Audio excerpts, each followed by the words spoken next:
Jadi untuk mengendalikan keinginan kita nggak bisa mengendalikan akal dan pikiran, Mas. Ini dalam tanda petik kesalahan paling banyak di dalam berpuasa kan saat berbuka. Orang-orang banyak berlebihan dalam berbuka puasa. Nah, yang paling indah sebenarnya kan orang itu berpuasa karena mencintai. Karena mencintai. Nah, kalau berpuasanya dengan mencintai nggak ada kata ngempet, bahkan itu dirayakan. Nah, itu kita harus menyadari ini memang keinginan saya karena saya ini ingin teh hangat itu karena kebutuhan biologis, ataukah karena ini ada hal-hal tertentu, keinginan-keinginan tertentu yang ngumpet di balik keinginan ini.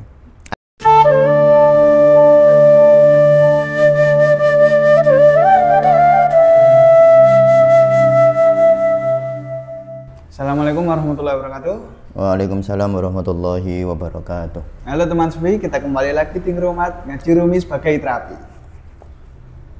Nah, di episode kali ini kita akan membahas tentang nafsu, teman-teman. Kita akan membahas tentang nafsu menurut Rumi lah, menurut para Sufi di sini. Iya.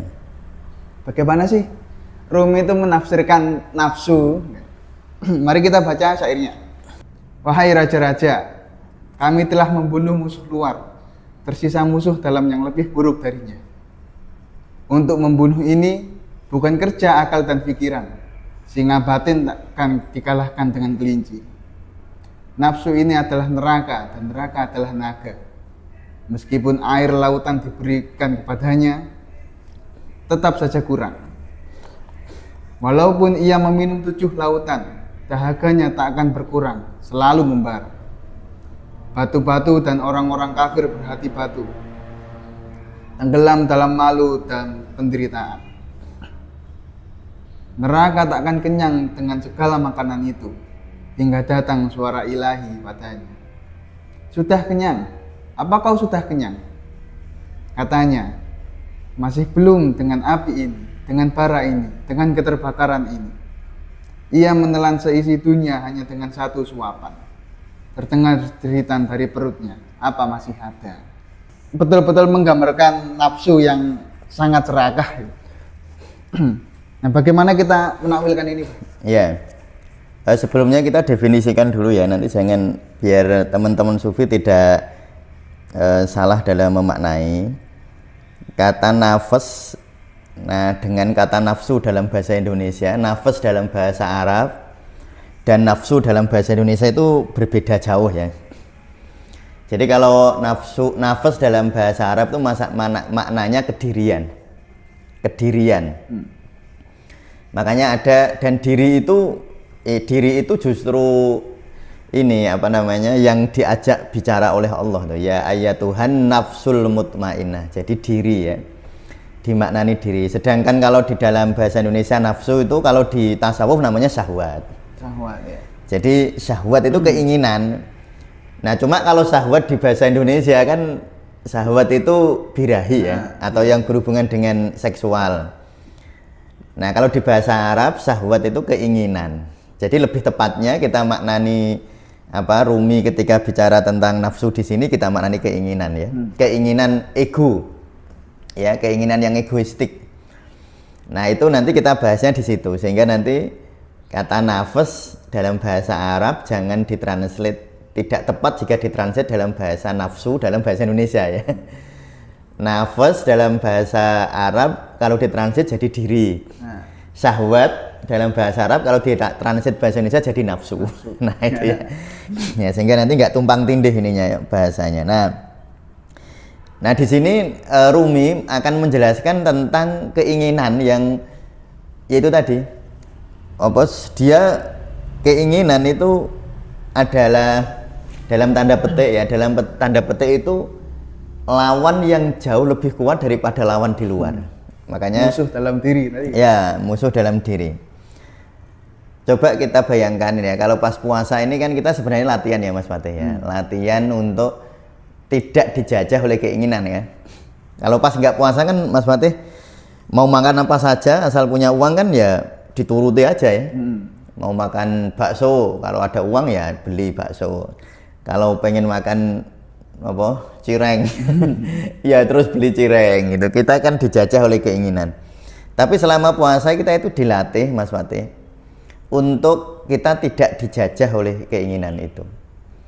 Jadi keinginan itu ya, itu ada keinginan, kalau di puasa ini kan keinginan tubuh ya, keinginan tubuh untuk mencari kelezatan makanan. Nanti lebih dalam lagi puasanya orang khusus kan bukan puasa keinginan tubuh saja, tapi juga keinginan psikologis ya. Keinginan untuk untuk dihormati, keinginan untuk orang Jawa itu disubyo-subyo, atau keinginan untuk dipuja-puja gitu. Itu adalah keinginan secara psikologis, dan itu kalau orang puasa, orang khos dalam berpuasa, dia juga berpuasa itu gitu. Nah sehingga di sini, nah ini ya unik, saya itu sangat terkesan dengan yang bait ini Mas, 1374 ya. Untuk membunuh ini, artinya membunuh nafsu tadi, syahwat tadi, bukan kerja akal dan pikiran. Nah ini loh, ini nanti jadi terapinya di situ sebenarnya. Nah, yang paling praktis sebenarnya di situ. Singa batin takkan dikalahkan dengan kelinci. Jadi untuk mengendalikan keinginan kita nggak bisa mengendalikan akal dan pikiran, Mas. Ya. Nah, kita kan sering ya, tentu boleh kita mengandalkan akal atau menggunakan akal dan pikiran untuk keinginan itu ya bisa memang, dan sesekali menang. Tapi itu menang semacam itu hanya sementara, Mas. Hari ini bisa, besok nggak bisa. Ini contoh. Ini kan kita puasa nih, kan kita mengendalikan keinginan. Tapi kan dikendalikan oleh pikiran kita, oleh perasaan kita. Nanti kalau saya buka kan malu saya. Masa saya sudah besar gini nggak kuat puasa. Jadi dia itu mengendalikan keinginan karena pikiran, karena akal. Coba kalau dia begitu levelnya, tentu ini nggak salah ya. Kita nggak ngomong salah, tapi kita ngomong level. Kalau dia mengendalikan makan selama Ramadan ini karena pikiran, karena akal dan pikiran, artinya karena logika. Wah nanti saya nak dosa gimana, gini gimana, wong Ramadan masuk nggak puasa. Nanti habis Lebaran balik lagi, iya kan, balik lagi. Yeah. Maka sebenarnya untuk mengendalikan keinginan atau mengendalikan syahwat, atau kalau di sini ditulis nafsu, itu bukan dengan akal dan pikiran, tapi melampaui akal dan pikiran, atau menyadari. Melampaui itu tekniknya menyadari akal dan pikiran, atau yang mengawasi akal dan pikiran. Nah ini nanti akan sangat selaras Mas Fatih dengan ajaran ilmu kabegjan Ki Ageng Surya Mentaram itu. Nah itu nanti sangat selaras. Mungkin kita nanti kapan-kapan ini Mas Fatih, kita korespondensi antara Rumi dan Surya Mentaram dalam konteks-konteks yang bisa dikorespondensi ya, karena kan tentu ada bedanya. Kalau secara substansi saya kira nggak ada bedanya, cuma kan karena Kiai Ageng Surya Mentaram kan beliau hadir bukan dari ranah keislaman, sehingga kadang-kadang terminologinya kan tidak bisa kita tidak mudah lah kita korespondensi. Nah, tapi ini bisa dikorespondensikan. Makanya misalnya di sini, walaupun ia meminum 7 lautan, dahaganya takkan berkurang, selalu membara. Kalau Ki Ageng Surya Mentaram kan gini ya, sing jenenge pengen itu mulur Mas, mulur, dan mulurnya itu nggak ada habisnya. Ya kalau kita ngasih contoh sederhana, kalau Mas Fatih dulu nggak punya motor, pengen punya motor ya. Tapi nanti punya motor, suatu saat Mas Fatih pasti ada keinginan punya mobil. Kalau punya mobil, keinginan mulur terus Mas. Akan pengen mobil lebih bagus. Nanti akan mungkin pengen duwe kereta api dewi, atau pengen duwe pesawat pribadi sendiri. Nah itu keinginan ya yang mulur. Jadi nggak mungkin sebenarnya kita menghentikan keinginan. Nah, yang bisa kita kendalikan adalah memeluk keinginan. Kalau mungkin bahasa puitisnya gitu ya, peluklah keinginan itu. Seperti misalnya gini, saya punya anak meronta-ronta, kepengin ini. Saya bukan melawan anak saya, tetapi saya memeluk anak saya. Mungkin, atau bahkan itu cara terbaik ya, ketika saya memeluk anak saya, dia keinginannya akan luruh. Ketika dipeluk oleh bundanya, oleh ayahnya dengan penuh kasih sayang, karena dia ingin sesuatu yang berbahaya misalnya, tapi dia meronta atau tantrum misalnya. lalu dipeluk dengan penuh kasih sayang, tanpa harus pakai logika, nggak harus dijelaskan, kamu nggak boleh gini, nggak boleh gini. Tanpa harus, itu dia lurus sendiri. Karena kalau di Rumi kan ada bait lain Mas, semua takluk di dalam singgasana cinta. Nah sebenarnya di situ, makanya singa batin tak akan dikalahkan dengan kelinci. Maksudnya gini loh, ya kalau dari sisi bahasa sederhana kan singa kan besar, nggak mungkin dikalahkan dengan kelinci. Tapi memang di akal kita itu isinya kan memang kebun binatang. Ya maksudnya di akal kita itu kan ada energi kelinci, pengen makan suket itu. Ada singanya pengen makan daging. Ada macam-macamnya. Ada buayanya yang jadi buaya darat. Ada banyak lah itu, memang banyak apa namanya muatan-muatan kebinatangan kan di dalam diri kita itu. Nah jadi kalau kita lawan binatang dengan binatang capek, ya artinya itu tadi yang makanya saya sangat terkesan untuk membunuh ini bukan dengan kerja akal dan pikiran. Nafsu adalah neraka dan neraka adalah naga. Kayak naga nih.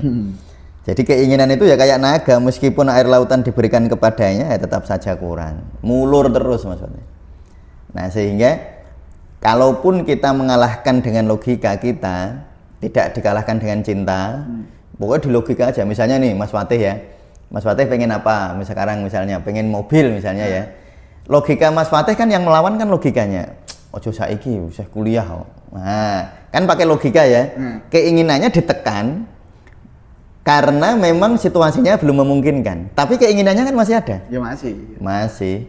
Dan nanti suatu saat ketika situasi memungkinkan, keinginannya akan tumbuh subur sekali itu. Lalu Mas Fatih akan timbul keinginan-keinginan baru. Nah, sehingga caranya adalah bukan dengan tadi mengalahkan dengan akal pikiran, bukan, tetapi memeluknya dengan cinta. Ya karena itu tadi tidak ada sesuatu yang tidak takluk dalam singgasana cinta. Ya, semua akan takluk di dalam singgasana cinta. Nah ini kalau kita ngasih contoh dalam terapi sehari-hari ya Mas ya.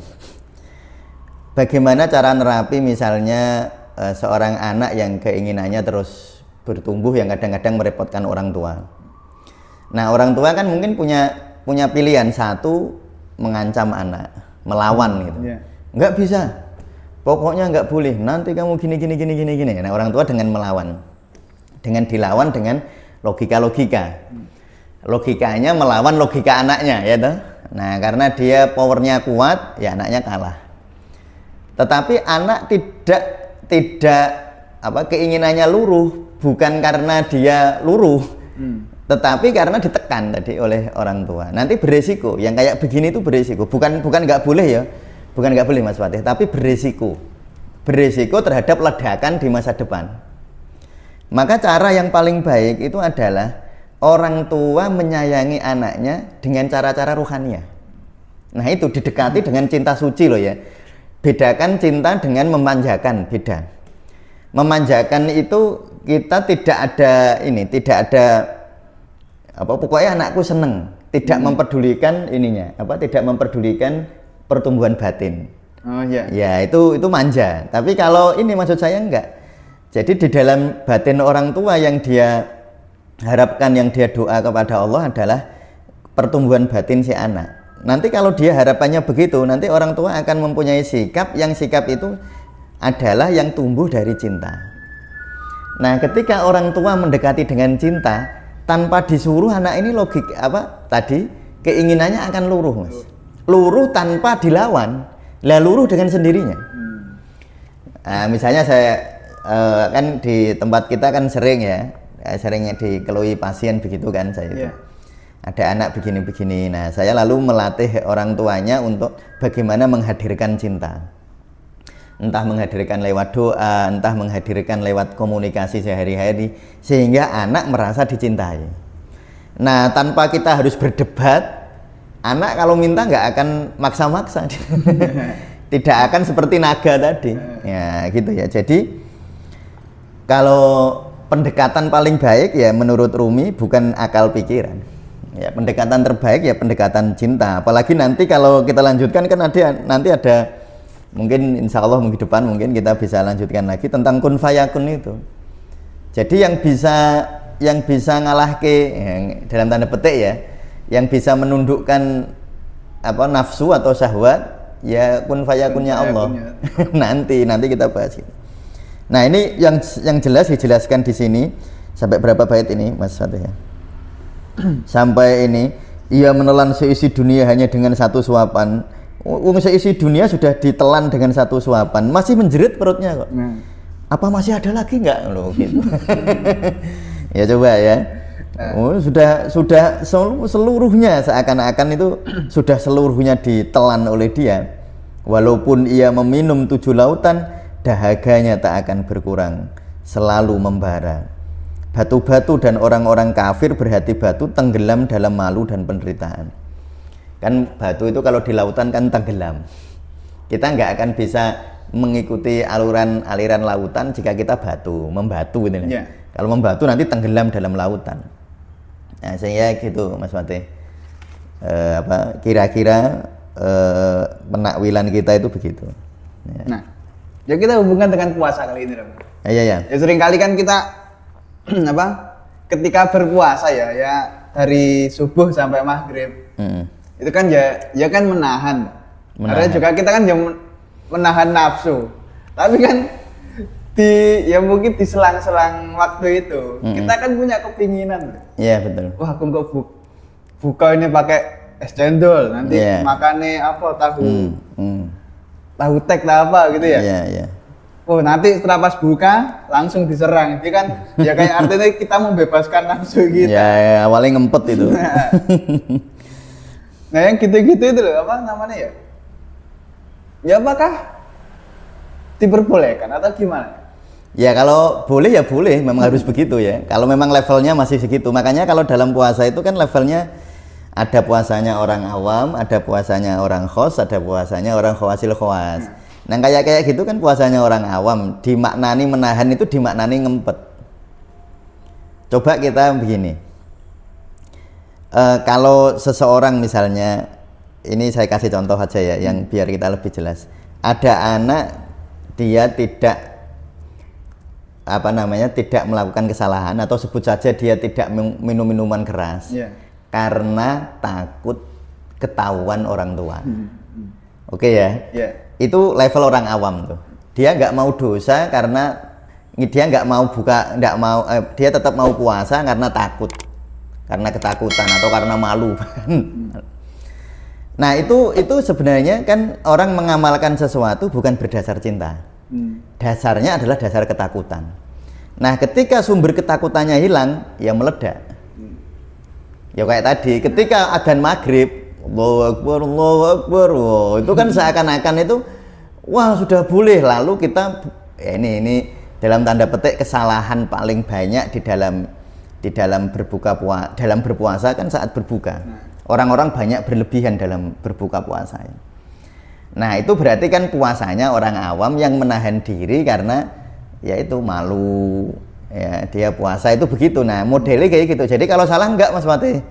Yang salah ya enggak puasa itu. Kalau itu sebenarnya ya tetap tidak salah, tetapi kita menyadari harus ada evolusi gitu loh. Harus ada perubahan, harus ada transformasi yang lebih menukik ke atas spiritualitas gitu. Lalu yang kedua kan orang yang paling indah sebenarnya. Kan orang itu berpuasa karena mencintai. Karena mencintai.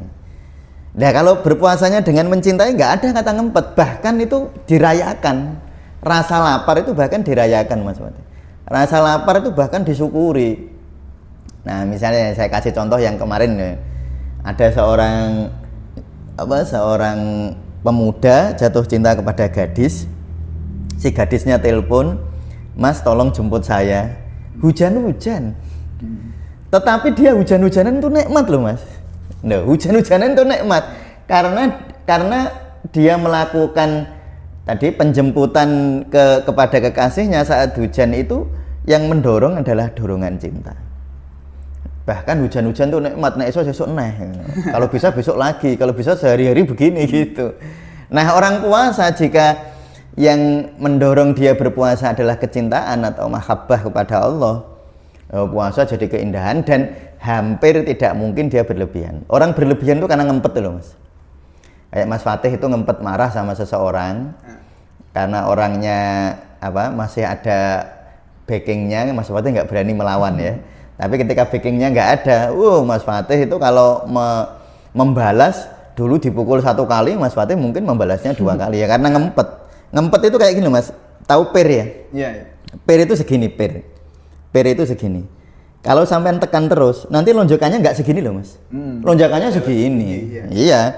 Dan itu resikonya ketika motivasi ibadah kita tidak bertransformasi.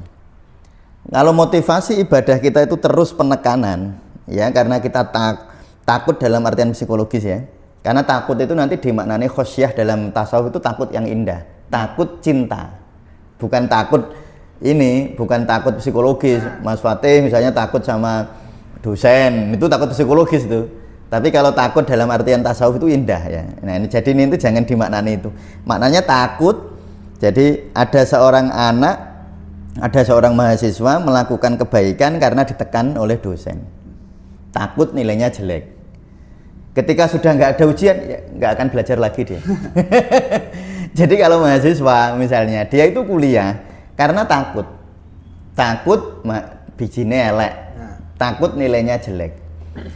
Boleh, ya boleh, nggak apa-apa. Daripada yang nggak belajar kan. Ini dia belajar, masih mau belajar, tetapi dia motivasinya ketakutan. Tentu ini boleh, tetapi tidak ideal. Nah, ketika dia sudah selesai ujian, wah sudah muarem dia, sudah kayak bebas dari cengkeraman. Nah dia kan nggak mau belajar lagi. Coba kalau orang misalnya dia kuliah itu, misalnya Mas Fatih nih, membaca Masnawi karena cinta, karena cintanya kepada Jalaluddin Rumi. Nggak usah misalnya nggak perlu karena mau tayang channel YouTube, cari materi, nggak usah. Ya Mas Fatih akan seneng terus. Ya kayak gini itu kan luapan rasa syukur. Jadi kan Mas Fatih membaca lalu ada ide yang bisa kita bagi gitu, lalu Mas Fatih buat konten kan gitu. Tapi kalau dari awalnya karena konten, ya nanti kalau nggak ngonten ya nggak baca Masnawi lagi, nggak membaca fihi ma fihi lagi. Tetapi kalau dasarnya cinta kepada Rumi, bahkan di dalam kesendirian pun tanpa ada motivasi materi apapun, Mas Fatih akan selalu rindu kepada Rumi, dan ketika rindu Mas Fatih pasti akan membaca. Sehingga membaca bukan sebagai beban, tetapi sebagai sebuah perayaan dan rasa syukur, sebagai manifestasi cinta. Nah puasa itu ya gitu Mas Fatih. Makanya yang paling penting tentu diakui saja. Kalau yang paling penting itu diakui Mas Fatih. Sekarang level kita apa? Nggak perlu bergaya di depan orang. Nggak penting. Kalau di dalam tasawuf itu rumusnya man arofa nafsahu, memahami diri, bukan minta dipahami orang, bukan validasi, bukan cari validasi Mas Fatih. Jadi nggak penting orang tahu ya baik, nggak tahu juga baik, nggak apa-apa. Jadi tidak ada keharusan orang tahu, tidak ada keharusan orang nggak tahu. Jadi kepengen orang nggak tahu itu juga nggak sufi Mas. Tapi pengen orang tahu juga sufi juga. Terus gimana Ustadz? Ya terserah alam semesta aja, atau terserah Allah saja. Mau orang tahu ya alhamdulillah, mau nggak tahu ya alhamdulillah juga. Semua disyukuri gitu. Nah jadi yang penting adalah kita mengakui tadi, mengakui man arofa nafsahu. Oh iya ternyata saya ini puasanya masih ngempet. Ternyata syahwat saya masih ada, ya cuma tak tekan saja. Lalu kita menyadari itu, lalu matur sama Allah. Kita sadari, ya Allah, saya ini masih puasa karena malu pada tetangga. Ya Allah, saya ini puasa karena bahkan kalau orang-orang sufi ketika beribadah takut surga ingin surga sama takut neraka aja bertobat dia. Kalau orang sufi kayak Robiah Al-Adawiyah ya, masuk neraka juga nggak apa-apa asal Allah ridho kepadaku. Nah jadi kalau level kita kan beribadah ingin menggapai surga kan udah luar biasa ya. Itu level loh ya, itu level, bukan salah bener. Cuma ada sebenarnya yang jauh indah daripada surga dan neraka, yaitu Allah, sang pemilik surga dan neraka. Nah kita berada di manakah kita saat ini? Lalu kita renungi diri, itu muhasabah. Jadi daripada ngalamun gitu kita muhasabah. Misalnya pas Mas Fatih itu lapar, lalu punya keinginan makan es teh hangat misalnya. Nah itu Mas Fatih harus menyadari ini keinginan naluriah kemanusiaan, kan nggak apa-apa kalau itu naluriah ya.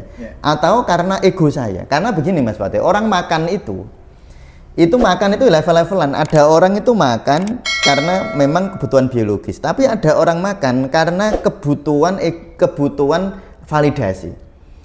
Jadi kalau dia makan di angkringan malu dia. Wah, kalau makan di kafe yang keren dibuat status dia. Tapi kalau makan di angkringan, kalau bisa orang lain nggak tahu. Jadi makan itu motivasinya beda. Nah, kita ini makan motivasinya apa? Kalau makan motivasi naluri ya nggak apa-apa. Itu namanya memang takdir Allah. Ya, takdir itu kan artinya batasan. Batasan yang memang manusia ini mau nggak mau ya pengen, ingin, mau nggak mau ya makan, mau nggak mau ya berkebutuhan biologis dan lain sebagainya. Nah, itu kita harus menyadari ini memang keinginan saya karena saya ini ingin teh hangat itu karena kebutuhan biologis, ataukah karena ini ada hal-hal tertentu, keinginan-keinginan tertentu yang ngumpet di balik keinginan ini. Artinya keinginan-keinginan tadi loh Mas, keinginan untuk riya, keinginan-keinginan untuk sum'ah ya, pengen dilihat, pengen didengar, itu selalu kita mengamati diri, diamati. Lalu kalau sudah ketahuan diakui.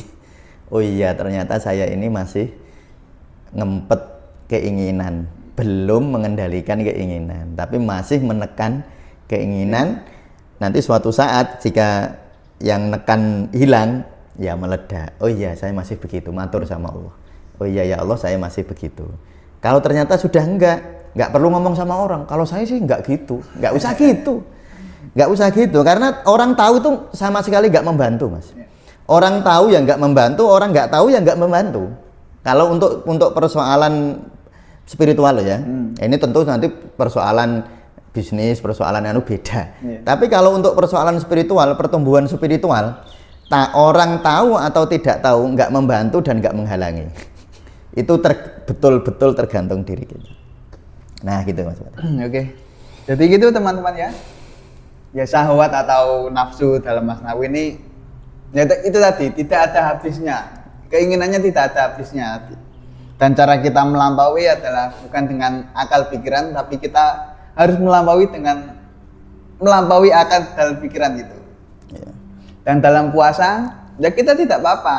Kita menahan nafsu ketika puasa dan kita melampiaskannya dalam berbuka. Tapi kita harus sadar bahwa aku melampiaskan ini untuk apa? Apakah untuk perutku atau untuk egoku, seperti itu. Dan ada baiknya kalau dalam berpuasa seperti ini ya. Jadi ajang kita berlatih untuk bertransformasi diri tadi. Ya kita lebih tahu, lebih sadar bahwa kita melatih penekanan ego kalau itu ya. Peleburan ego atau penekanan ego tadi. Dengan teknik kita, bukan teknik, cara kita berbukanya. Dan sekian untuk hari ini Pak ya. Dan untuk teman-teman Sufi, selalu ingat untuk merumah diri kita sendiri. Assalamualaikum warahmatullahi wabarakatuh. Waalaikumsalam warahmatullahi wabarakatuh.